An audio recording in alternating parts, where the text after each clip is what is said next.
കാവിശിക പുരസ്കാരം, കാവ്യപ്രതിഭ പുരസ്കാരം, രാധാ വെള്ളിലാകുന്ന പുരസ്കാരം എന്നിവയാണ് ഇവിടെ സമർപ്പിക്കപ്പെടുന്നത്. കാവിശിക കുടുംബം തിരഞ്ഞെടുത്ത കാവിശികയിലെ മണിമുത്തുകളാണ് ഇവർ ഏവരും. ഈ പുരസ്കാരം വെറും പുരസ്കാരങ്ങളല്ല, ഒരു വർഷത്തെ അവരുടെ എഴുത്ത്, ആത്മാർത്ഥത, അക്ഷരങ്ങളുടെ ശക്തി, ശിഖയിലെ പ്രവർത്തനങ്ങൾ എല്ലാം കണ്ടറിഞ്ഞുകൊണ്ട് സ്നേഹത്തോടെ നമ്മൾ ഏവരും വോട്ട് ചെയ്ത് തിരഞ്ഞെടുത്ത് നൽകുന്ന ജനാധിപത്യപരമായ പുരസ്കാരങ്ങളാണ് ഇവ ഓരോന്നും. ആദ്യമായി കാവ്യശിഖ പുരസ്കാരം ഏറ്റുവാങ്ങുന്നതിനായി കാവ്യശിഖയിൽ എല്ലാ പ്രവർത്തനങ്ങളിലും ആത്മാർത്ഥമായി സഹകരിക്കുന്ന മികച്ച എഴുത്തുകാരി തലശ്ശേരിക്കാരി ശ്രീമതി രമ്ന വികാസ് കാരായിയെ വേദിയിലേക്ക് ക്ഷണിക്കുന്നു. ഒപ്പം പുരസ്കാരം നൽകുന്നതിനായി നമ്മുടെ സച്ചിദാനന്ദൻ മാഷിനെ ആദരപൂർവ്വം ക്ഷണിക്കുന്നു. എല്ലാവരും ക്ലോസ് കേട്ടോ, ക്ലോസ് പിന്നില്ല ഫ്രണ്ടിൽ കയറി.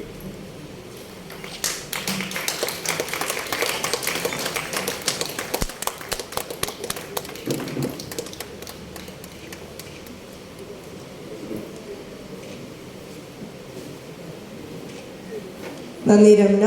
അടുത്തതായി കാവ്യ പ്രതിഭാ പുരസ്കാരം ഏറ്റുവാങ്ങുന്നതിനായി മികച്ച ബിംബങ്ങൾ കൊണ്ട് കവിതയാൽ സമൃദ്ധ സദ്യ ഒരുക്കുന്ന ശ്രീ സുഭാഷ് പോണോളിയെ വേദിയിലേക്ക് ക്ഷണിക്കുന്നു.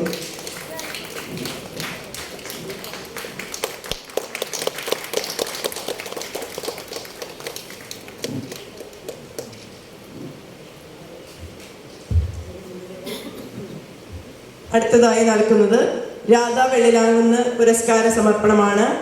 ഇത് നമ്മുടെ കാവിശികയുടെ നെടുന്തൂണായ അനുകമ്പയുടെ പ്രതീകമായ ശ്രീമതി മുനീറ റയാംസിനാണ്. മുനീറ നാട്ടിലില്ല, പ്രവാസിയാണ്. അതിനാൽ മുനീറയുടെ മാതാപിതാക്കളായ മുഹമ്മദും അമീനയും ചേർന്ന് ഈ പുരസ്കാരം ഏറ്റുവാങ്ങുന്നു.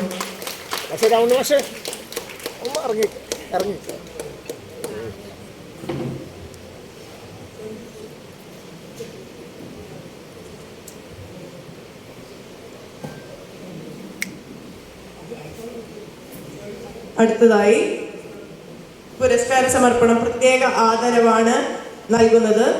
പ്രത്യേക ആദരവ് നൽകുന്നതിനായി അശോകൻ ചെരുവിൽ മാഷിനെ ക്ഷണിക്കുന്നു. ആദ്യ പുരസ്കാരം നമ്മുടെ പ്രിയപ്പെട്ട അരുൺ ഗോകുലിനാണ്.